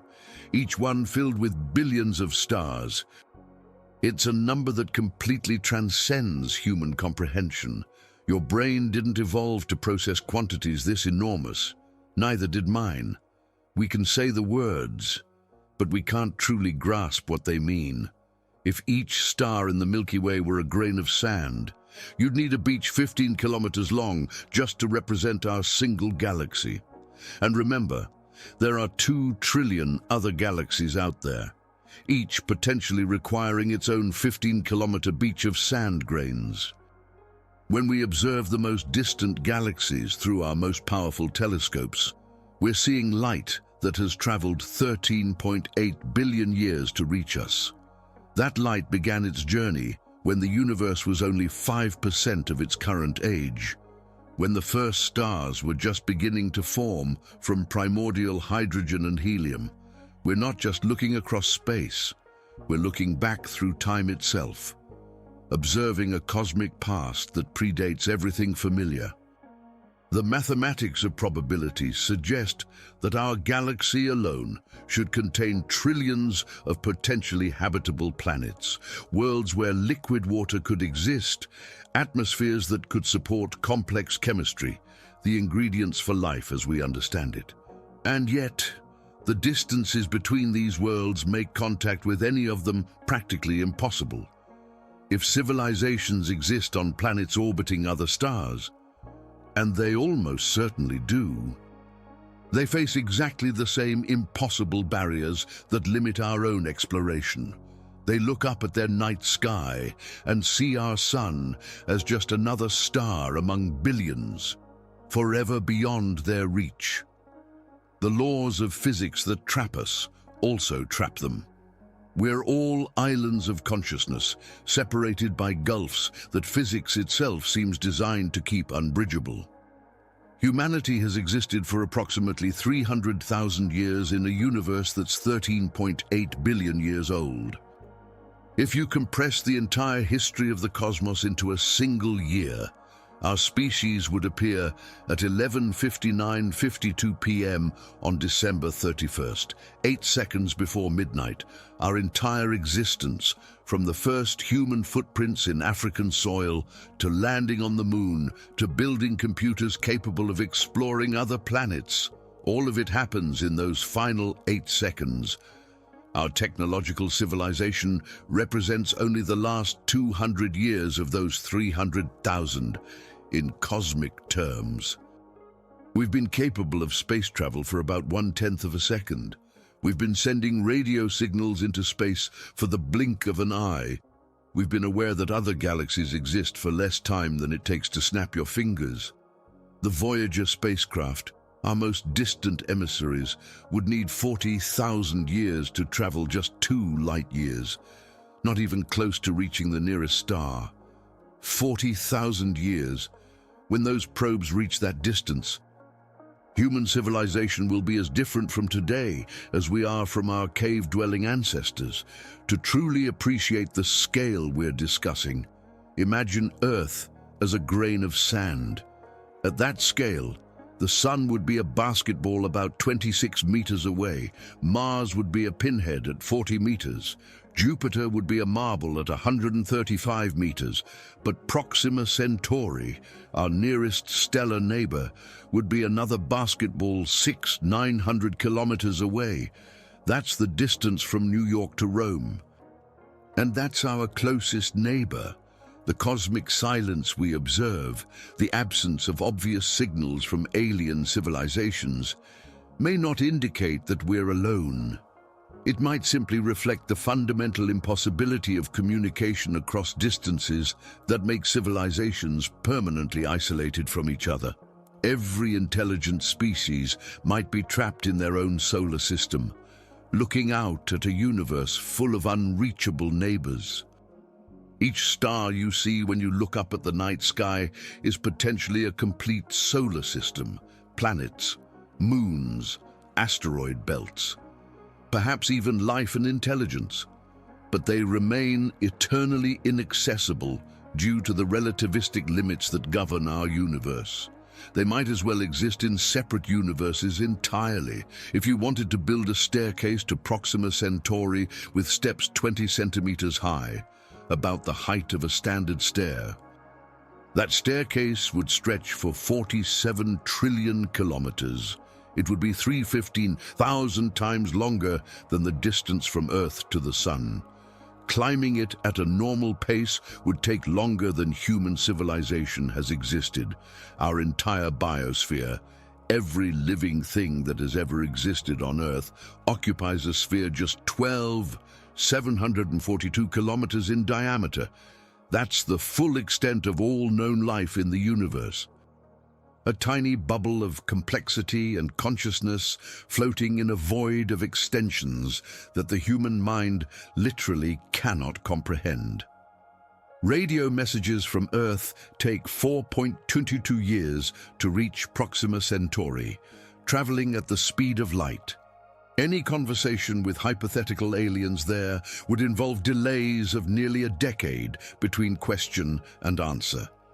By the time they responded to our message, our entire civilization might have changed dramatically. If there were intelligent life around Proxima Centauri, and if they detected signals from Earth today, they would be observing our civilization as it existed in 2021. They'd be seeing us in the past, just as we see them in the past when we observe their star. We're all trapped in temporal isolation as well as spatial separation. The total energy humanity has produced throughout our entire history. Every fire we've lit, every engine we've built, every nuclear reactor we've operated equals the amount of solar energy that strikes Earth in just 20 minutes. 20 minutes out of the 4.6 billion years our planet has existed. Our entire energetic footprint is cosmically insignificant. We are literally made from the ashes of ancient supernovae. The calcium in your bones, the iron in your blood, the oxygen you breathe, all of it was forged in the nuclear furnaces of massive stars that exploded billions of years ago. We're connected to the cosmos at the most fundamental level, built from stardust and powered by fusion reactions inherited from our stellar ancestors. Yet we're separated from our cosmic family by distances that make reunion impossible. We carry the universe within our very atoms, but we cannot touch the stars that made us. This impossibility of crossing a single light year doesn't diminish humanity. Instead, it reveals something extraordinary about the universe that created us. In a cosmos of such staggering size and emptiness, the emergence of consciousness, the development of minds capable of contemplating their own cosmic insignificance, represents something remarkable beyond measure. We are the universe becoming aware of itself. We are matter organized in such a way that it can ponder its own existence, measure the distances to distant stars, and feel wonder at the magnitude of creation. The same physical laws that keep us forever isolated also gave rise to minds capable of understanding isolation itself. The barriers are real, the distances are impossible, and somehow that makes our existence all the more precious. But there's another side to this cosmic humility, a perspective that transforms our apparent insignificance into something extraordinary. Yes, we're trapped on a tiny world orbiting an ordinary star in an unremarkable galaxy. But we're also the only known example in the universe of matter organizing itself into consciousness capable of contemplating its own cosmic situation. The human brain contains 86 billion neurons connected by 100 trillion synapses. That's more connections than there are stars in the Milky Way galaxy, all functioning within 1.4 kilograms of biological tissue. Your brain right now, as you process these words, is performing computational feats that dwarf the most powerful supercomputers ever built. Think about what that means. Minds that evolved on African savannas to track prey and avoid predators can now contemplate distances measured in light years. Brains designed for survival in small tribal groups can understand the expansion of the universe, the nature of black holes, and the quantum mechanics of atoms. This represents something genuinely extraordinary about consciousness in the physical universe. Every human being carries 3.2 billion base pairs of DNA in every cell. Genetic information equivalent to about 750 megabytes of compressed data. That's an entire library of biological instructions accumulated over 3.8 billion years of evolution, telling the story of every organism that contributed to your existence. You are literally a walking archive of life's entire history on Earth. The evolution of intelligence required nearly the entire history of our planet. Simple life appeared within 1 billion years of Earth's formation, but complex multicellular organisms didn't emerge until 2.8 billion years later. Intelligence capable of questioning its own existence developed only in the last few thousand years. And consciousness sophisticated enough for space travel emerged within the past century. This suggests that consciousness might be extraordinarily rare. Even on planets where life is abundant, the path from simple chemistry to self-aware intelligence involves so many unlikely steps that it might occur only once in billions of years, even under ideal conditions. Perhaps we're not just rare, perhaps we're miraculous. And yet, despite never leaving our solar system, we've developed mathematics capable of describing black holes we'll never visit, cosmic expansion we'll never directly observe, and quantum mechanics operating at scales we'll never see. We've created mental tools that transcend our physical limitations, allowing us to map territories we can never explore in person. This is perhaps the most remarkable achievement in the known universe. Minds confined to a single planet that can nonetheless understand phenomena occurring across billions of light years and billions of years. Every equation we derive, every physical law we discover, represents reality teaching us about itself through the medium of conscious observation. The Drake equation attempts to estimate the number of communicating civilizations in our galaxy, suggesting anywhere from 1 to 100,000 intelligent species. The range is enormous because we're guessing about so many unknown variables: the rate of star formation, the fraction of stars with planets, the probability of life emerging, the likelihood of intelligence developing. But the Fermi paradox asks the haunting question: if the universe should be teeming with intelligence, why haven't we detected any conclusive evidence? The silence might indicate that consciousness is far rarer than we hope, or that the barriers we've discovered truly make communication between civilizations impossible. Our radio telescopes can detect whispers of energy smaller than a snowflake falling to Earth, capturing signals from billions of light years away across the seemingly silent cosmos. The Very Large Array in New Mexico can detect a cell phone signal from Jupiter. The Arecibo telescope, before its collapse, could have detected a transmission from an identical telescope anywhere in the galaxy. We've built mechanical ears sensitive enough to hear the universe's faintest murmurs. And mostly, we hear cosmic background radiation left over from the Big Bang itself. The silence isn't due to lack of sensitivity in our instruments. It might reflect the fundamental rarity of the phenomenon we're searching for. Perhaps most remarkably, humans create art, music, and literature that serve no obvious evolutionary purpose. We write poetry about stars we'll never reach. We compose symphonies inspired by mathematical patterns in nature. We paint landscapes of alien worlds that exist only in our imagination. We spend enormous resources on endeavors that contribute nothing to survival or reproduction. It's as if the universe developed a way to contemplate its own beauty through conscious beings scattered across its vast expanses. Every sunset that moves us to tears, every mathematical theorem that fills us with wonder, every musical phrase that gives us chills. These might represent the cosmos experiencing aesthetic appreciation of itself through temporary arrangements of matter that happen to be conscious. Human language allows us to transmit abstract concepts across generations with extraordinary precision. Mathematical theorems discovered by ancient Greeks still guide spacecraft today. Scientific insights from centuries past continue accelerating our understanding of cosmic phenomena. We've created a form of cultural evolution that operates thousands of times faster than biological evolution, accumulating knowledge without requiring genetic modification. A single human lifetime can now encompass understanding that would have taken our species millennia to develop through trial and error.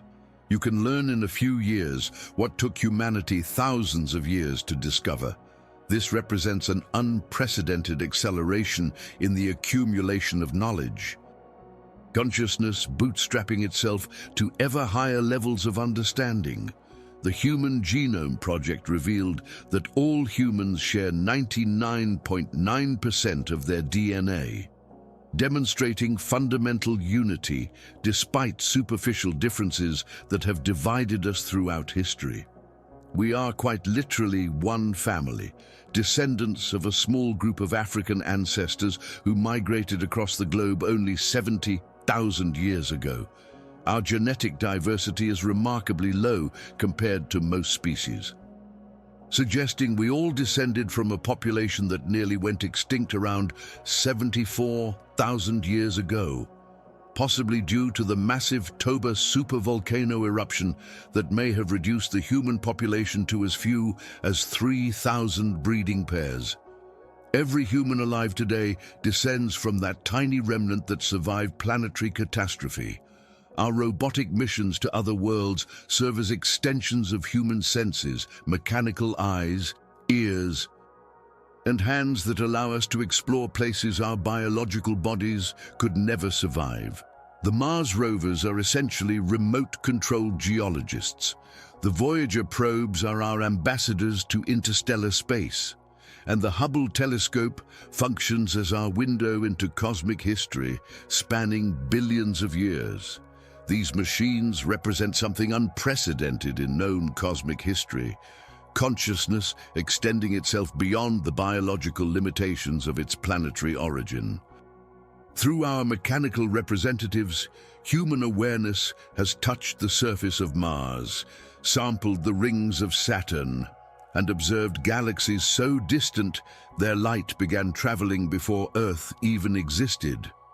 We preserve knowledge in libraries, museums, and digital databases that create a collective memory transcending individual human mortality. The Library of Congress contains 170 million items representing human knowledge accumulated over millennia. The Internet hosts exabytes of information accessible to anyone with a connection. Digital archives preserve scientific data, cultural artifacts, and accumulated wisdom in forms that could potentially outlast our biological species. We've built external memory systems that dwarf the capacity of any individual brain, creating a species-level intelligence that grows more sophisticated with each generation. Today's students learn in elementary school concepts that required genius-level intellect to discover just centuries ago. Humanity's collective knowledge doubles approximately every 12 years, an exponential growth in understanding that shows no signs of slowing. International cooperation on projects like the International Space Station demonstrates our capacity to transcend terrestrial boundaries when faced with cosmic challenges. Scientists from former enemy nations work together 400 kilometers above Earth, conducting experiments that benefit all humanity. The cosmic perspective seems to dissolve petty disagreements and reveal our fundamental interconnectedness. When astronauts look down at Earth from space, they consistently report a profound shift in perspective, seeing our planet as a single, integrated system without visible national boundaries.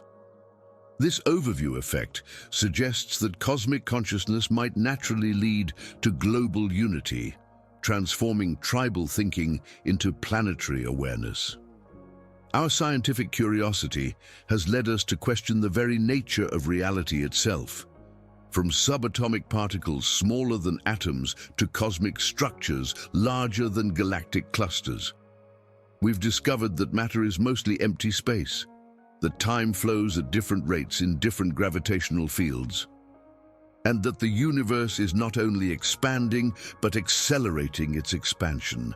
We've learned that our intuitions about reality are fundamentally wrong at both the smallest and largest scales.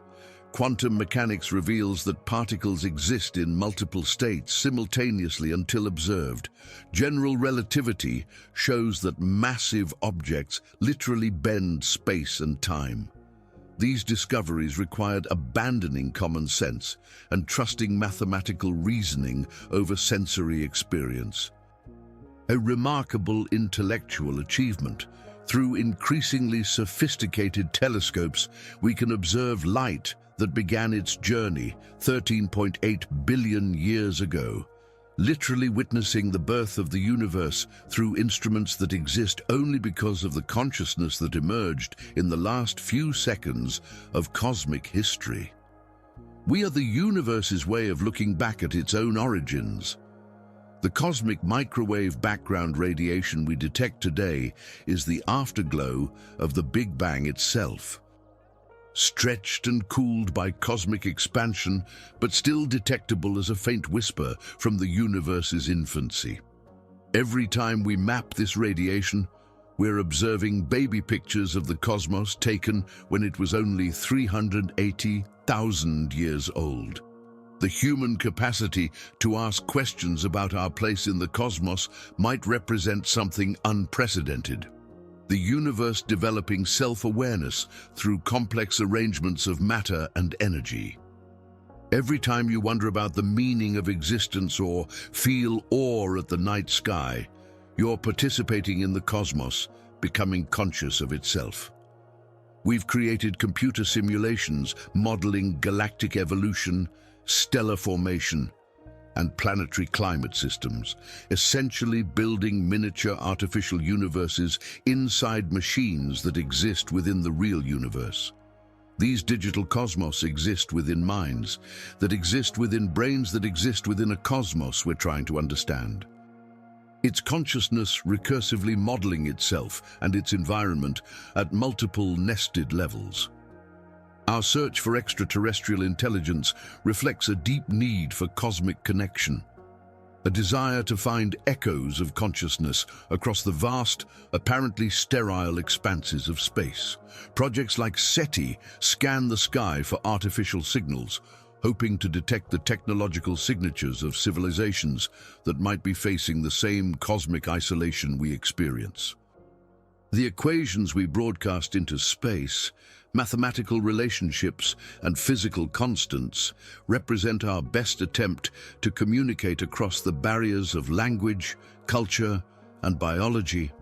Mathematics might be the universe's own language, with every intelligent species inevitably discovering the same fundamental relationships expressed in their own notation. Human achievements in mathematics, music, and poetry might represent universal languages. Patterns that any intelligent species would recognize as products of organized minds.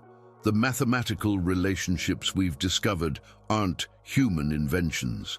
They're properties of reality itself that we happen to notice. Prime numbers behave the same way throughout the universe. The golden ratio appears in galaxies, nautilus shells, and human faces with equal precision. Even confined to what Carl Sagan called our pale blue dot, we've created meaning, beauty, and understanding that might echo across temporal and spatial scales unimaginable to individual human minds. Every scientific discovery, every work of art, every act of compassion represents the universe expressing possibilities that might never emerge again in all of cosmic history. We are simultaneously insignificant and extraordinary. Tiny biological machines operating within an incomprehensibly vast cosmos. Yet also the only known mechanism by which that cosmos can contemplate its own existence. The same physical laws that keep us forever isolated from the stars also gave rise to minds capable of understanding that isolation and finding beauty in the understanding itself. Our cosmic loneliness might be exactly what makes consciousness precious in the first place. This brings us to perhaps the most profound paradox of our cosmic situation. The tension between infinite distances and intimate connection, between our physical insignificance and our extraordinary uniqueness. We exist at the intersection of impossibility and miracle, trapped on a world we cannot leave, yet somehow perfect for the consciousness we've become.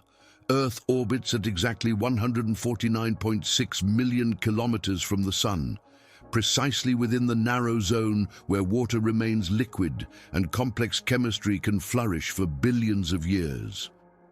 This isn't approximately the right distance. It's exactly the right distance. Move us just 5% closer and we become Venus, a hellscape where lead would melt on the surface. Move us 5% farther away and we become Mars, a frozen desert where the atmosphere has escaped into space. Our orbital stability is equally remarkable. Earth's distance from the Sun varies by only 1.7% between its closest and farthest approaches each year. This tiny variation, less than the margin of error in most human measurements, provides the climate stability that allowed intelligence to evolve over geological timescales.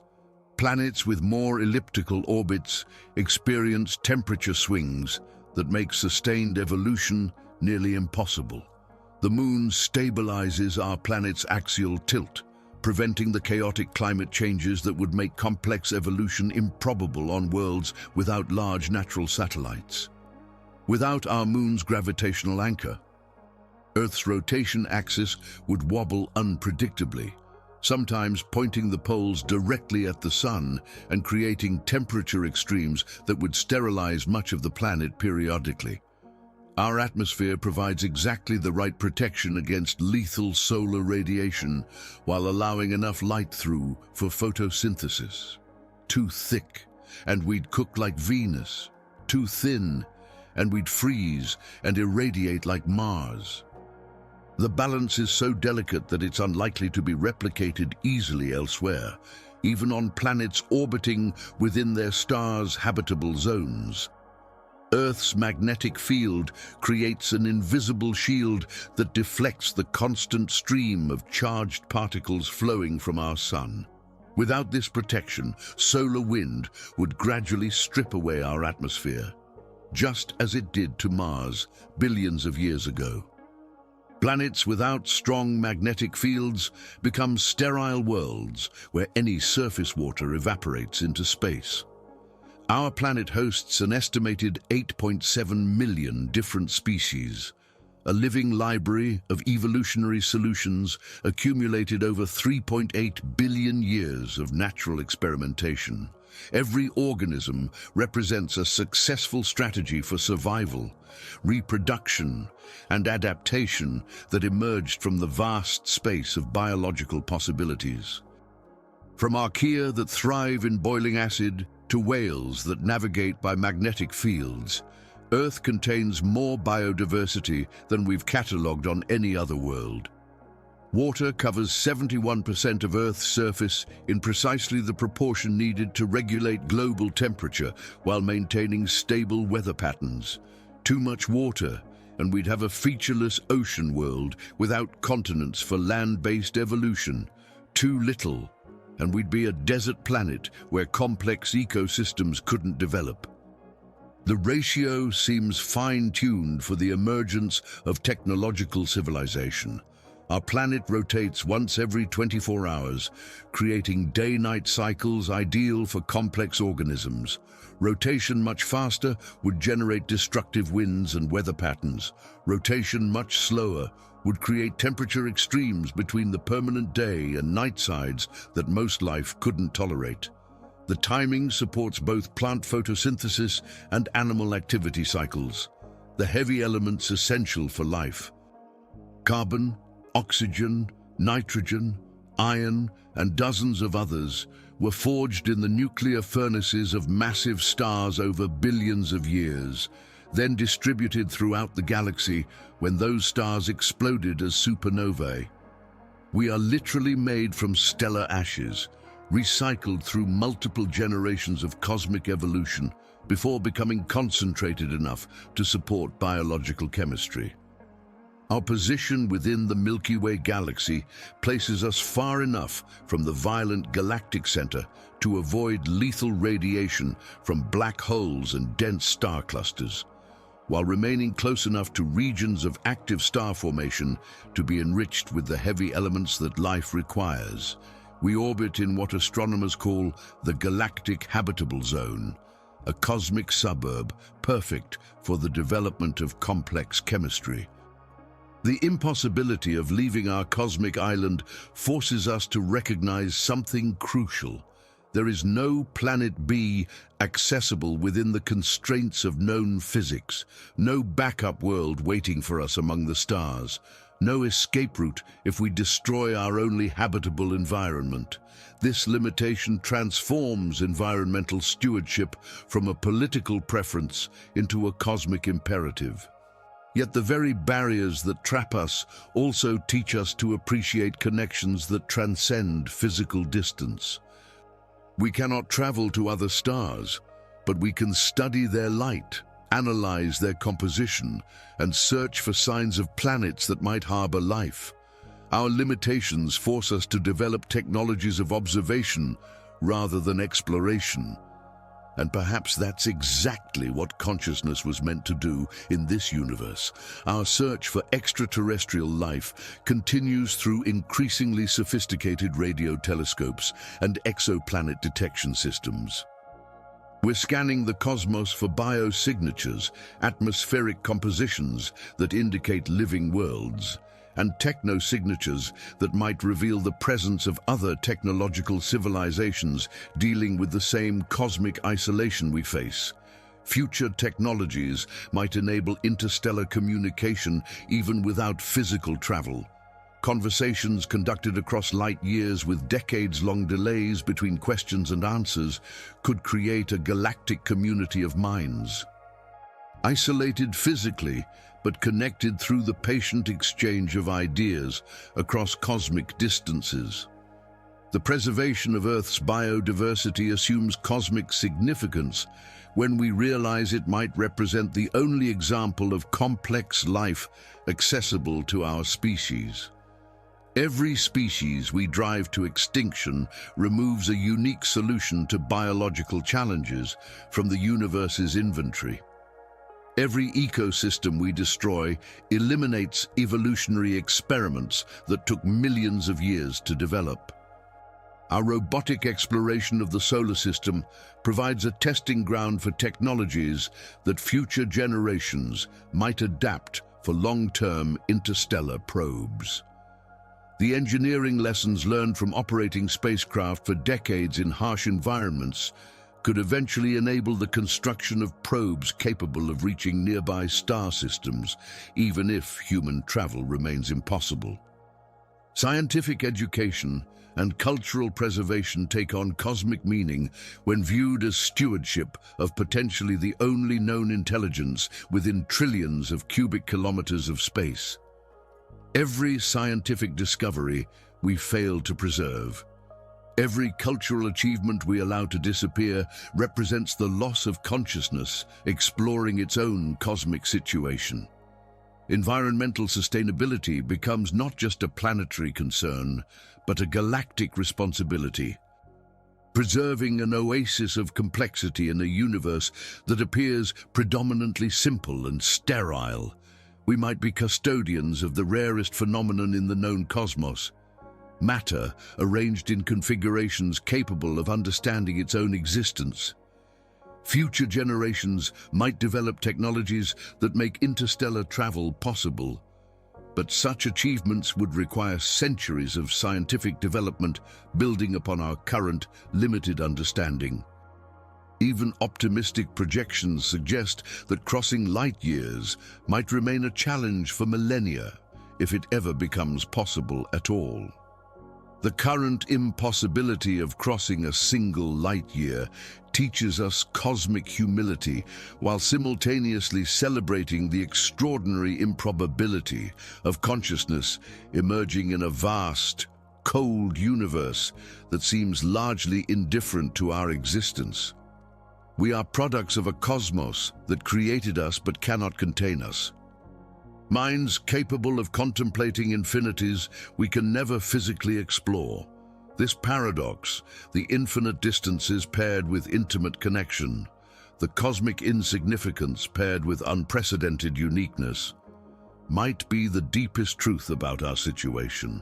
We exist at the intersection of physics and metaphysics, trapped by the laws that created us, yet somehow transcending those limitations through consciousness itself.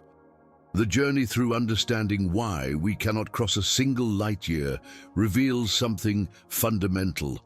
The barriers aren't just obstacles to overcome, but features of a universe that seems designed to create conscious observers who can appreciate its magnitude without being able to fully explore it. We are the universe becoming aware of itself, confined to a single world, but capable of comprehending cosmos. The impossibility that keeps us here also makes us precious. Not despite our limitations, but because of them. The light year remains uncrossable, the stars remain unreachable, and somehow that makes our existence here, now, on this pale blue dot. Not a cosmic accident, but a cosmic miracle worth protecting, understanding, and celebrating for as long as consciousness endures in this vast, beautiful, impossible universe. If you're still awake, it's because the content was really good. So, take a moment. Leave a like and subscribe to the channel, it helps a lot. And if you want to keep watching, just click on the video that's appearing right now. I'll see you.